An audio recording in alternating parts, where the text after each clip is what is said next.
Fala pessoal, sejam bem-vindos a mais um vídeo aqui do meu canal. Para quem ainda não me conhece, meu nome é Matheus Ornella, sou jornalista e comentarista de esportes americanos. Antes de tudo, se você ainda não está inscrito, vou pedir para você se inscrever aqui no canal, deixar o seu like, o seu comentário e compartilhar esse conteúdo para que ele chegue até mais pessoas, porque isso me ajuda pra caramba a continuar criando conteúdo aqui no YouTube. Vocês devem ter percebido também que eu estou começando a criar alguns conteúdinhos para os shorts também, compartilhar alguns conteúdos do Instagram para cá, então é para tentar trazer mais esse conteúdo para o YouTube continuar recomendando e para que mais gente, pessoas novas conheçam também o meu canal. Como vocês já sabem, recap da semana, vamos falar dos 6 jogos que rolaram do futebol americano nesse último sábado e domingo, começando pela Copa Nordeste de futebol americano, né? Tivemos aí a definição agora da final da competição, teremos o jogo entre Caruaru Wolves e Patos futebol americano, né? Depois da vitória do Patos por 17-0 contra a equipe do Ceará Bulldogs, né? Jogo que foi marcado por uma chuva muito forte, né, que atrapalhou até um pouco a transmissão, mas dá parabéns pro pessoal da Copa Nordeste que fez a transmissão rolar mesmo com o mundo caindo lá no campo. Um jogo que foi um pouco do que eu esperava, né, 2 ataques que não conseguiam criar muita coisa, as defesas apareceram bem, os quarterbacks não conseguiam trabalhar muito o jogo. A chuva também acabou deixando tudo ainda pior, né, fez muitos fumbles acontecerem, né? O jogador perdia a bola, já tinha que se jogar para evitar algum turnover, então isso atrapalhou muito o jogo, né, nessa vitória do Wolves por 17-0.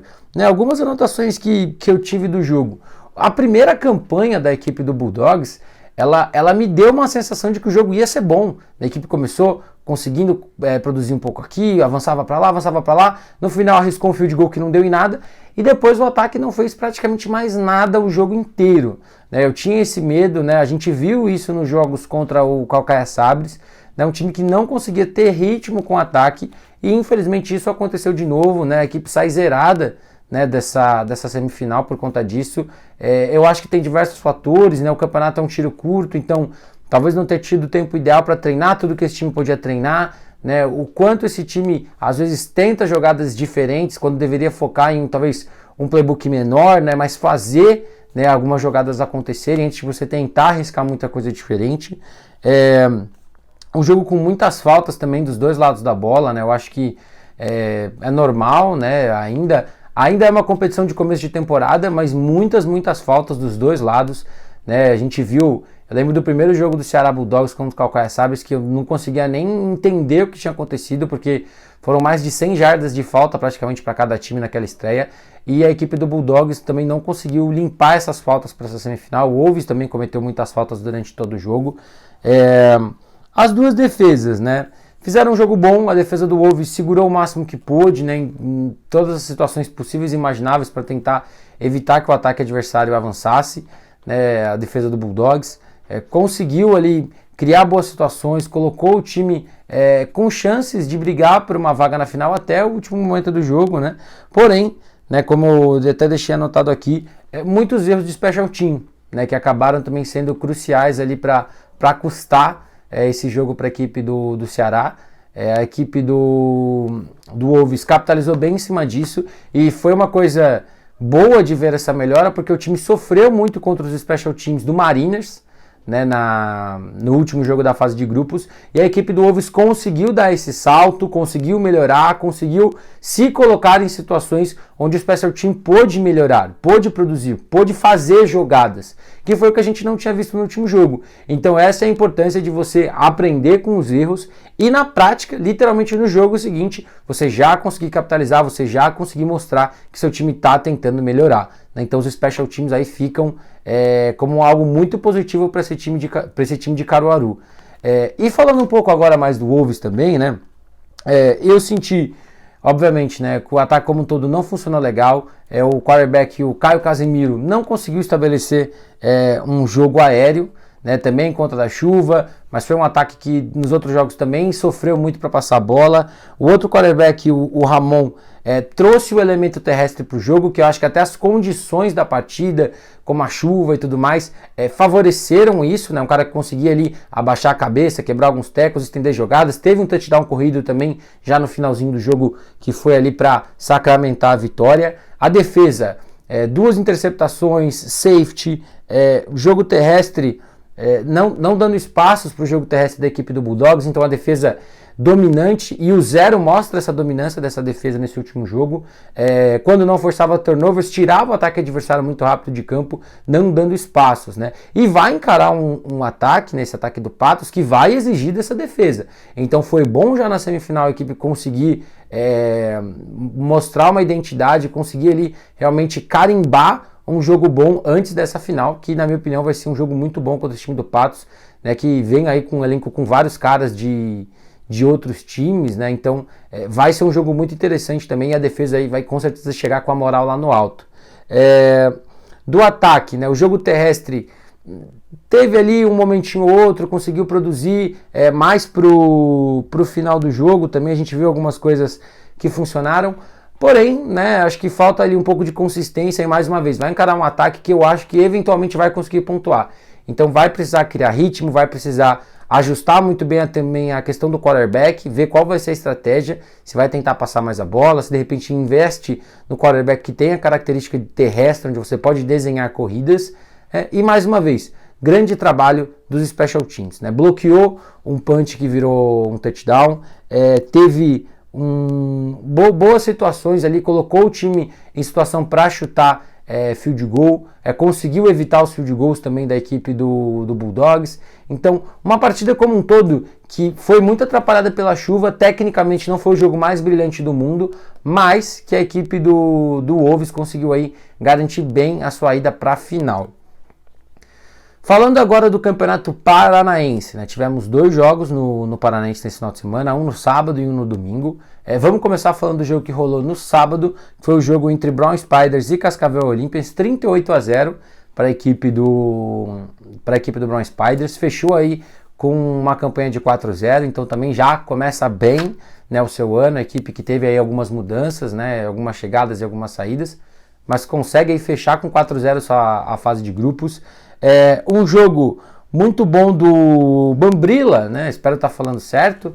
Jogador da equipe do Brown Spiders, receiver que estava no sub-20, né? Quando vieram aqui jogar em São Paulo, era um cara que eu tinha gostado do que eu vi. E nesse último jogo aí, teve touchdown, recebeu vários passes, teve ali muitas situações para produzir, e é muito bom ver esse jogador jovem aparecendo, né, sendo aí mais uma arma para esse ataque comandado pelo Julian, que teve um jogo muito bom também. É o que eu falo, eu gosto muito do estilo dele, do estilo do Leandrinho, que a gente vai falar daqui a pouco da equipe do Paraná, desses quarterbacks que tem um braço bom e que tem condição de produzir com as pernas também quando precisam, né? Então ele soube aí usar muito bem o receiver, um dos receivers mais novos ali dentro daquele elenco.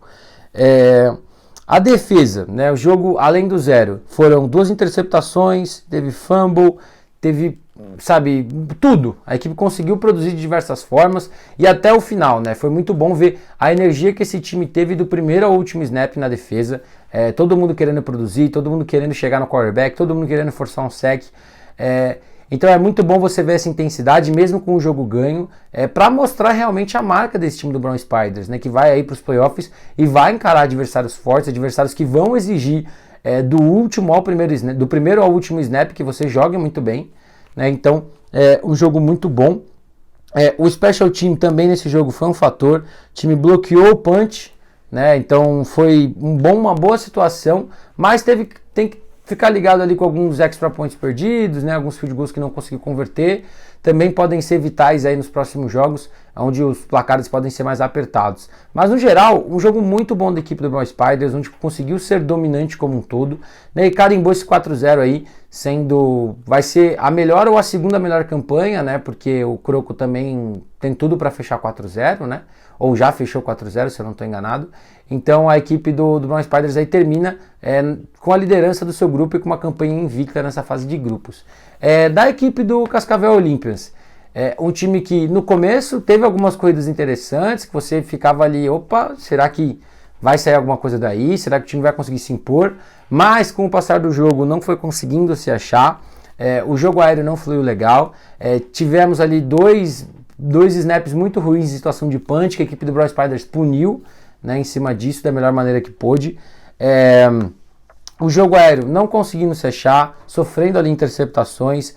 A defesa que sofreu muito com os passes longos, né? Então quando você vê o jogo, muito espaço, que que os recebedores do Brown Spiders tinham para receber a bola ou para produzir muito após a recepção, né? Então você tem que aprender a preencher melhor esses espaços e uma vez que o adversário está com a bola na mão, ainda mais, né, para você não ter situações ali de campo muito aberto, para você ter que tomar uma decisão cedo demais de como taclear, né? E o jogo terrestre, defensivamente falando, teve bons momentos, teve maus momentos, mas eu acho que a equipe acabou sofrendo como um todo, até pelo ataque não conseguir ficar muito em campo, então devolver a bola rápido, a defesa não descansava.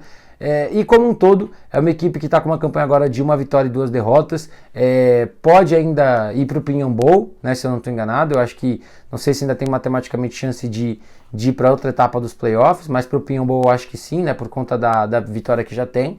Mas é uma equipe que com certeza aí leva um aprendizado para casa de ter pegado um ataque bem estruturado que conseguia e conseguiu, né, te punir de diversas formas. O outro jogo da rodada foi o jogo que rolou no domingo entre Paraná Guardian Saints e a equipe do Londrina Bistro-Backs, jogo que eu estava muito empolgado, 18-14 para a equipe do Paraná, e que eu vou falar para vocês que esse placar ele pode enganar muita gente sobre o que foi o jogo, né? Deixar muito claro antes de tudo, fica um ponto positivo muito, muito, muito bom para essa equipe de Londrina, por não ter desistido do jogo, por ter tentado até o final, por ter uma defesa que, apesar dos 18 pontos, conseguiu em vários momentos parar o ataque do Guardian Saints ali na red zone, conseguiu tirar o ataque adversário de campo quando precisou no final, e o ataque teve ali condições de brigar o máximo que pôde para conquistar. Mas a grande verdade é que foram 3 quartos e meio onde o Bristol-Backs não fez nada ofensivamente falando. Né, o primeiro tempo, a passe não funcionou, corrida não funcionou. Terceiro quarto, tentou correr um pouco mais, conseguiu acertar. No quarto período, começou a passar mais a bola porque estava muito atrás do placar. E na parte final do quarto período, foi quando o time se achou, o time conseguiu produzir, tirou proveito talvez também de um Guardian Saints que tirou um pouco o pé. Não sei se foi uma impressão minha, mas uma defesa que talvez por estar com uma vitória garantida, acabou ficando um pouco mais confortável, dando alguns espacinhos que não estava dando durante o jogo. Então fica um sinal amarelo também para essa defesa do Guardian Saints, que fez 3 quartos e meio de um ótimo futebol americano, mas que cometeu muitas faltas no final, deu espaços para a equipe do Bristol-Backs gostar do jogo e se colocou ali em situações perigosas também, onde deu esperança, deu chance para o time de Londrina. Mas da equipe do Paraná, eu gostei muito do que eu vi do jogo, muito, muito, muito mesmo. A primeira campanha, para mim, foi um resumo do que esse ataque pode fazer. Passe curto, onde os recebedores conseguiam produzir após a recepção, corridas desenhadas para o Leandro, play action, onde o time conseguia fazer alguma coisa, Leandrinho conseguindo estender jogadas por ter essa mobilidade dentro do pocket, e isso foi o que o time tentou fazer durante todo o jogo. E os passes curtos funcionaram, as corridas desenhadas para o Leandrinho funcionaram na maior parte das vezes, mas o time ainda sofre com aquelas corridas mais padronizadas, né? A gente viu ali uma jogada ou outra que algum OL virou para o lado errado na hora de bloquear, o time que tentou ali usar muito pull, tentar fazer corridas ali onde a OL está em um movimento muito grande, tentando abrir espaços, e o time não conseguiu produzir da melhor forma possível, mas é bom ver que o time está tentando coisas diferentes, está tentando aí fazer o seu ataque produzir de diversas formas. O único problema é que, salvo algumas situações, como o terceiro touchdown e um passe ou outro, o time não conseguiu estabelecer um jogo no segundo e terceiro nível aéreo, né? Passes médios e passes longos. A defesa de Londrina ficou bem ligada para evitar isso como um todo, né? Teve um touchdown ali num ótimo play action do Leandrinho, que foi após um fumble, né? Que para mim ali foi...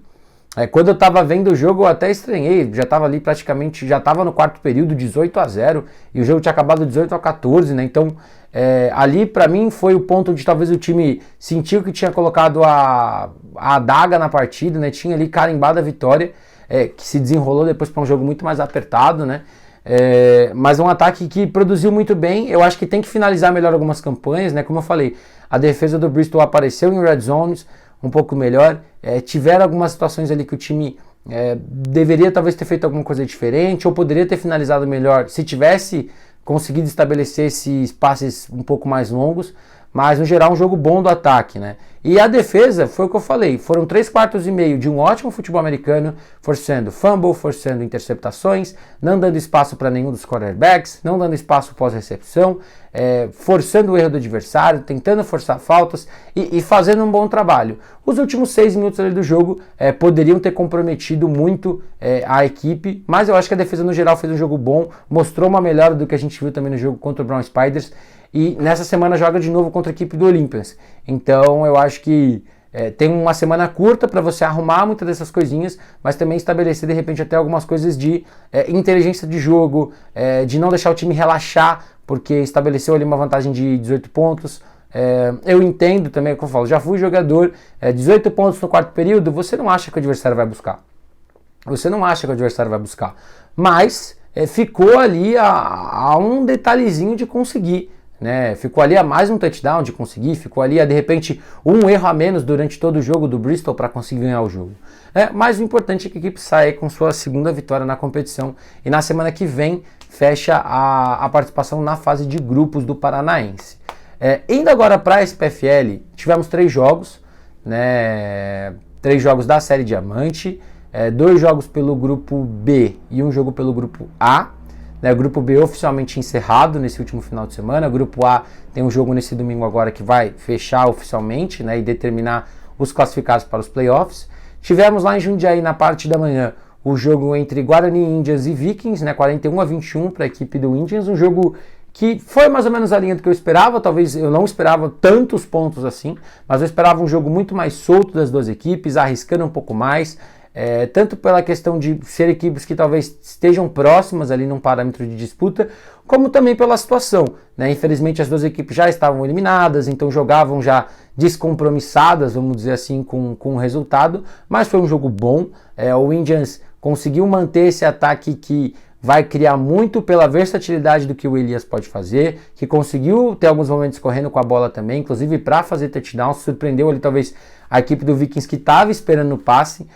O Elias é um cara que eu gosto bastante, que vai estender jogadas, que vai tentar fazer sempre um touchdown por snap, e às vezes ele paga o preço, né, com interceptações ou alguns errinhos ali, por ser esse cara que às vezes quer demais todo o snap. Então acho que ainda falta para ele de repente ter um pouco mais de calma, uma jogada de cada vez, aceitar às vezes alguns resultados e não forçar demais a bola, mas o time conseguiu aí 41 pontos, teve uma pick six, a defesa também apareceu bem em alguns momentos para interceptar o Vela e o Fiore, que foram os quarterbacks da equipe do Vikings na partida, né?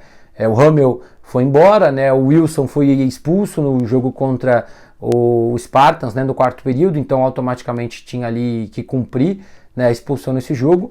E o Vela, que para quem não sabe, ele e o irmão dele foram da base do Steam, né, e estão jogando agora pelo Vikings, né, mas do lado do Vikings, tivemos o primeiro touchdown do ataque, né, touchdown do Palermo, logo na primeira campanha, né, primeiro um grande retorno do camisa 2, terminou com ele na endzone, acho que na primeira jogada da campanha, se eu não estou enganado, né, um passe longo do Vela para a endzone.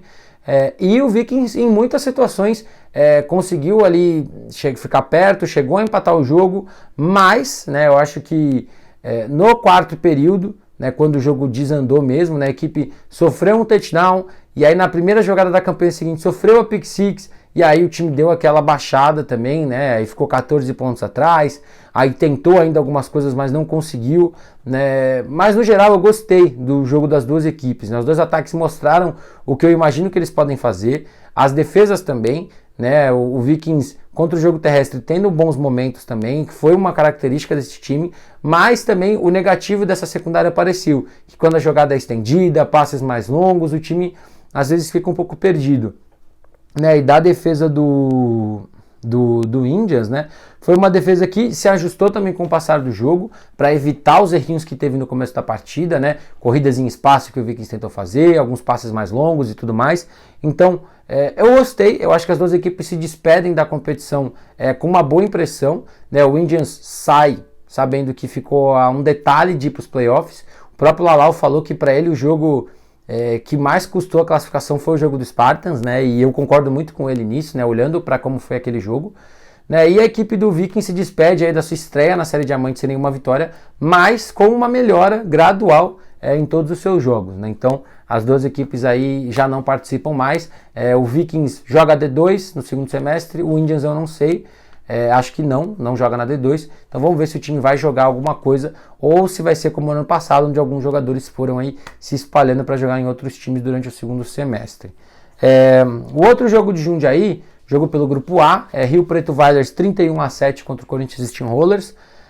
Um jogo que o começo foi muito interessante, a defesa do Steam conseguiu forçar uma interceptação na primeira campanha com o surfista, na segunda ia sofrer um field goal de 48 jardas do Valente, teve uma falta, a campanha continuou e conseguiu bloquear um field goal mais curto, né? Então as primeiras duas campanhas saindo zerado, inclusive antes de tudo queria mandar melhoras para o Valente, né? Kicker e punter da equipe do Whalers, que foi retirado do jogo com uma lesão no ombro, já está em casa, aparentemente já está tudo bem com ele, então melhoras para o Valente, que ele possa voltar aí para o restante da temporada. Não sei se já joga nesse domingo de novo ou não, mas que possa melhorar e que fique bem aí o menino da equipe do Rio Preto Whalers.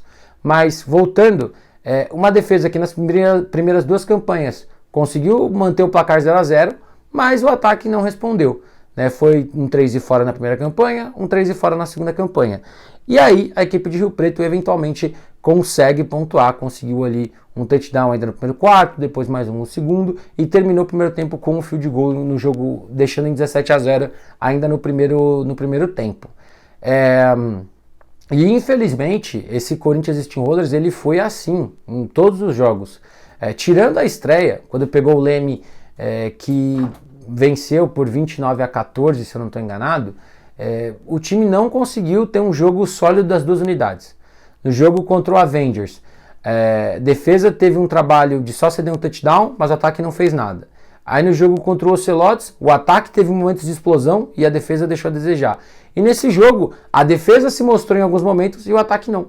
Então eu acho que foi uma montanha-russa, né, de qual unidade ia funcionar bem no dia, que pode custar uma classificação para os Steamrollers ainda. Matematicamente, a gente sabe que é muito difícil, mas se Leme, por uma coisa que seria muito fora da caixinha, se Leme vencer o Rio Preto Whalers esse domingo, o Steamrollers está eliminado. Entendeu? Então, eu sei que muita gente fala do peso da camisa, muita gente fala da tradição dos Steamrollers e tudo mais, eu entendo, mas o Storm ano passado foi rebaixado assim. O Storm ano passado foi rebaixado como o maior campeão paulista, a Tempestade, e foi rebaixado. O Steamrollers, numa situação onde, vamos supor, que desses 10 times, dois caíssem e Leme vencesse Rio Preto domingo, o Steam seria rebaixado. Então, eu acho que é um farol amarelo para esse time, sim. Eu acho que o time tem que entender o que não está funcionando para que cada jogo uma unidade não apareça. Se é material humano, se é o estilo que não está combinando mais com esse elenco atual. Essa linha ofensiva, que talvez seja a pior linha ofensiva que eu já vi do Corinthians Steamrollers desde que eu jogava e que eu acompanho. Você tem jogadores ali no miolo que ou não tem o tamanho ideal e não podem fazer nada com relação a isso, ou que são grandes e não conseguem responder à altura. E o time simplesmente não consegue fluir. O Ferrari não consegue aparecer no jogo terrestre porque ele não está funcionando. E às vezes no jogo aéreo ele consegue arrancar algumas coisas, uma corrida ou outra, tudo encaixa e ele mostra que dá para produzir, mas é uma OL que não se acha, que não funciona e que praticamente em nenhum jogo operou bem. Então eu acho que o ataque com o Lee talvez não esteja sendo mais do que a galera esperava. O Matheus ano passado talvez tenha deixado uma impressão que o Lee não está conseguindo corresponder ainda à altura, sabe? E o ataque que tem os jogadores novos, tem o Camara aparecendo bem, nesse jogo em passes curtos, o Carioca, que é um cara sólido, o Brown sendo mais ativo também, mas não aparecendo tanto na produção desse jogo. Tem o Sanca também, que é outro menino, o Flauzino, que teve um ótimo touchdown na partida, mas no geral é um ataque que eu não consigo entender mais aonde esse time precisa mudar. A OL definitivamente tem que dar uma repaginada boa.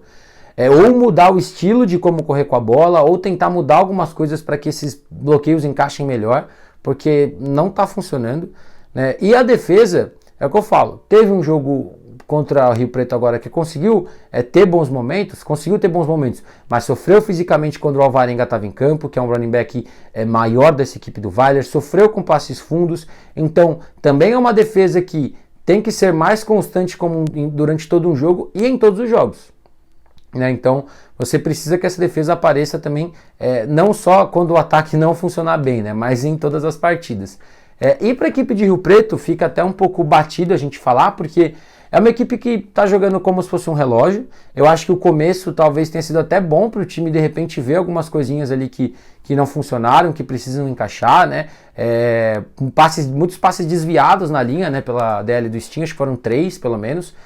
Mas o Caravita foi se achando, conseguiu conectar passes longos, jogo terrestre, seja com o Alvarenga, com o Choque, com o Prince, conseguiu ir aparecendo, conseguiu ir tendo oportunidades também com o Vini, né? Então 4 running backs ali que não tem características tão parecidas, o Alvarenga principalmente de todos os outros, mas todos conseguem rodar o que esse time está pedindo. É um ataque que tem muitos caras bons, cada vez eu gosto mais de ver esse time usando 3 tight ends o tempo todo em campo, e 3 tight ends que não parecem tight ends. Você tem Murilov, você tem Rezende, você tem o Dian, que teve o primeiro touchdown dele pelo Vikings, inclusive esse final de semana, e eles podem alinhar os 3 na linha, eles podem alinhar sem nenhum dos 3 na linha, eles podem alinhar com 2 na linha e 1 como slot, eles podem alinhar 2 na linha, 1 como fullback. Então é uma variação muito grande com os mesmos 3 caras em campo, sabe? Então é um trabalho muito bom que a equipe está fazendo também com esses caras, né? Thales aparecendo muito bem, Igor também jogando pra caramba, Mendes sendo um cara muito utilizado para esses passes curtos também, o cara que vai conseguir produzir bastante.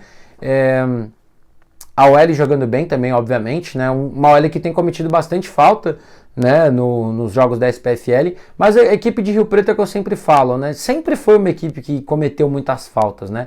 Então aí de repente ver o que está acontecendo, da onde surgem essas faltas, né? Se é muita situação de repente uma leitura ruim para começar um bloqueio, ou o que está acontecendo para tantas faltas serem marcadas, né? E da defesa, é um jogo muito sólido. Eu acho que fora ali a campanha do touchdown do Steam, conseguiu produzir muito bem, conseguiu forçar erros, conseguiu forçar interceptações, não dá muitos espaços, né? E se adapta muito rápido, né? Eu acho que uma vez que o Steam tentou alguma coisa e essa jogada funcionou, a defesa consegue ajustar bem, consegue fazer muito. Depois do jogo pude falar com os treinadores da equipe, né? O coordenador de defesa da equipe também falou muito sobre essa mudança da defesa para 4 DLs, falou que foi muito mais uma situação do elenco, né, que é um elenco enxuto, então que ele sentiu que poderia fazer essa mudança para que o time tirasse proveito de quem está no elenco, né, e está se mostrando uma grande mudança, uma grande correção não, né, mas mudança mesmo da 3-4 para 4-3, 4-2, né, como o time está desenhado em campo,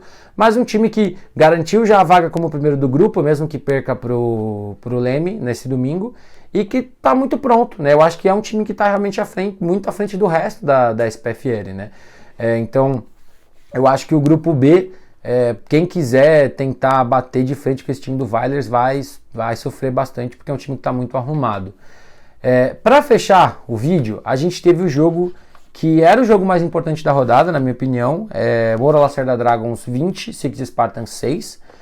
Jogo que valia não só a liderança do grupo B, como valia também ver quem ia ser o segundo ou o terceiro dessa chave, né, desse grupo. E, mais uma vez, olhando para o lado de Rio Preto Vikings, ninguém queria ser o terceiro desse grupo. Porque na teoria, o terceiro desse grupo fica do lado de lá da chave e pega o Vikings numa possível semifinal se passar pelo wildcard. Mas, eu vou inclusive aproveitar isso aqui para lembrar todo mundo que a série Diamante ela tem uma diferença da série Ouro e da série Prata, que é o seguinte, que se prevêem confrontos inéditos na semifinal. Então, se nós tivermos um representante do grupo A passando no wildcard e um representante do grupo B, o que vai acontecer? O representante do grupo B que venceu o wildcard vai enfrentar o Vikings e o representante do grupo A vai enfrentar o Dragons, porque se prevê confrontos inéditos, mas precisam ser 2 confrontos inéditos. Então você teria que ter a equipe do Ocelots vencendo o Rhinos no wildcard e o Spartans vencendo o Leme ou o Steamrollers. Se isso acontecer, vai cruzar, Spartans pegaria a Vikings e Ocelots pegaria o Dragons, mas isso vai ficar para depois do wildcard. Vamos falar do jogo. Um jogo muito tenso, primeiro tempo de 0-0, As duas equipes pareciam nervosas, as defesas jogaram bem para não abrir os espaços para os ataques. A equipe do Spartans perdeu oportunidades na red zone, e que saiu com 0 pontos e que isso custou sim o jogo. Na minha opinião, até algumas chamadas poderiam ter sido diferentes, né? Você tem ali 2 running backs que são muito físicos, né? Tanto o Shake quanto o Salatiel. Então, de repente, ter insistido ali no jogo terrestre pelo meio, ter tentado fazer realmente aquele jogo de força bruta, né? Você tem uma OL aí com caras tão pesados, né? Literalmente de tamanho, né? Então, de repente, você ter tentado na força bruta entrar na endzone, se colocou em situações de passe, aí sofreu um sec, ficou muito complicado e tudo mais. Enfim, é um time que o ataque produziu bem, mas só conseguiu pontuar no final. E pontuação essa que deixou o Spartans em segundo do grupo, não em terceiro, né? Porque a equipe do Spartans, se perdesse por mais de 16 pontos, ficaria em terceiro lugar por conta do saldo com o Rhinos, mas conseguiu fazer 6 pontos ali, então perdeu por 12 e ficou com a segunda colocação.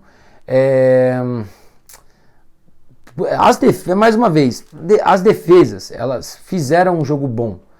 Eu acho que a defesa do Spartans, né, falando agora um pouquinho do ataque do Dragons, a defesa do Spartans ela teve situações ruins, sabe? O primeiro TD do Heron, tinham 2 safeties no campo, então eu presumo que quem estava marcando ele ali era um linebacker. Eu não consegui identificar na transmissão quem era o jogador especificamente, e não sei se a marcação era em homem a homem, mas deu espaço para o Heron ir pelo meio e ele conseguiu receber a bola e os 2 safeties não conseguiram impedir. Segundo touchdown, aparentemente marcação homem a homem já na red zone, Heron de um lado e o Pita do outro, linebacker. Eu falo e discuto muito sobre como eu acho que o Pita é um bom linebacker para o jogo contra o passe, é um cara que se posiciona bem, é um cara que perde poucos tackles, mas ali é uma situação muito crucial do jogo, né? Red zone, você tem pouco espaço para erro, ninguém vai poder resolver se o Pita errar, e foi o que aconteceu. O Heron ali acabou conseguindo se movimentar bem, tirou o Pita da jogada e ele entrou na end zone, foi o segundo TD da partida, e aí o jogo acabou quando teve aquele bad snap lá que o Dragons levou para a end zone no punch. Mas a defesa no geral fez um jogo bom, conseguiu anular bem o Klaus durante toda a partida, permitiu menos de 60 jardas terrestres, então parando tanto o Tortorello quanto o Marvir. O Heron apareceu bem, foram quase 70 jardas para ele. Até brinquei aqui nas anotações que foi o jogo que ele desabrochou, além dos 2 touchdowns, ele recebeu ali 6 passes. E aí o Renatinho também teve um jogo mais seguro, na minha opinião. Distribuiu melhor a bola em passes curtos, que eu achava que era uma boa ideia, tanto em screen quanto com passezinhos mais curtos mesmo, com seus running backs e recebedores. E tirou proveito das poucas situações que o ataque marchou. Eu acho que esse ataque ainda pode fazer mais, tem que fazer mais se quiser ser campeão da SPFL, mas que ganhou com o que a defesa adversária te deu. Né? A verdade é essa. Né? As duas defesas jogaram bem, mas não cederam sacks, então eram 2 defesas que eu imaginava que conseguiriam, talvez ali produzir algum sack ou 2, mas foi um jogo muito bom, né, das 2 defesas. E do ataque do Spartans é complicado, né? O jogo terrestre foram só 38 jardas, e eu acho que quando você tem uma OL, mais uma vez, com caras tão grandes, você tem um cara ali que é um cara muito veterano dessa OL, que é o Taylor, você tem outros caras que estão há muito tempo no Spartans ali, como o Renan, que é center, o Leozão, que joga como guard, você tem elementos para que a sua OL seja boa. Então, menos de 50 jardas aí correndo com a bola, fica complicado. O que eu gostei, o Mamão distribuindo muito bem a bola, 7 recebedores diferentes com pelo menos um passe recebido. Mirou para 8, conseguiu conectar com 7. Né? O Mega foi o principal alvo, né? Ele teve 8 recepções para 78 jardas, o TD foi do Jesus, que foi outro cara que chegou, né? E todo mundo, de certa forma, conseguindo receber algumas bolas, mas foi um ataque que, na situação que precisava, não conseguiu pontuar. No final conseguiu, mas aí eu acho que talvez seja uma situação ali também de o jogo já dava para acabar, o time do Dragons também talvez já estivesse rodando algumas coisas, né? Nem era uma mão mais em campo, era o Alan, né, que estava no comando do ataque, que era o que agora não dá para saber se é ele ou o Nick que vai ser o reserva imediato, mas nesse jogo o Alan entrou e conseguiu produzir um touchdown. E eu acho que assim, é um jogo que poderia ter sido diferente, a gente poderia estar falando do Spartans ter vencido esse jogo, mas o Dragons é um time que pune toda vez que você erra. majoritariamente quando você cometer algum errinho, o Dragons vai punir. Então na Red Zone, uma chamada que talvez não fosse a ideal, puniu, tirou ali de uma situação de pontuar. Um bad snap no fumble, um bad snap no punch, puniu, recuperou e levou para a end zone. A defesa se posicionou mal, puniu, 2 touchdowns. Então é um time que pune quando você erra. É um time que talvez não esteja fazendo nada espetacular nesse momento, mas que o arroz com feijão está sempre bem feito, está sempre entregue e está sempre bom de assistir. Então esse Dragon se classifica com mérito como o primeiro colocado. Poderia ter fechado com uma campanha invicta, porque também ficou muito próximo de vencer o Rhinos na fase de grupos. E para mim aí o Spartans vai encarar Steam ou Leme no wildcard. Vai ser o favorito, independente de quem enfrenta. Mas voltou para São Paulo aí com, acho que uma dor de cabeça de muitas coisas que tem que ajustar dos dois lados da bola para conseguir finalizar jogos, e agora nos playoffs vai ter que finalizar para conseguir garantir vitórias. Bom, o vídeo é esse, eu vou ficando por aqui. Mais uma vez, se você ainda não está inscrito, eu vou pedir para você se inscrever aqui no canal, deixar o seu like, o seu comentário, compartilhar esse conteúdo para que ele chegue até mais pessoas. Agradecer todo mundo que deixa nos comentários, inclusive podem deixar ideias, sugestões. Segundo semestre do FABR está chegando aí, então tem muita coisa para a gente falar. Então deixem aqui nos comentários e tamo junto, até a próxima.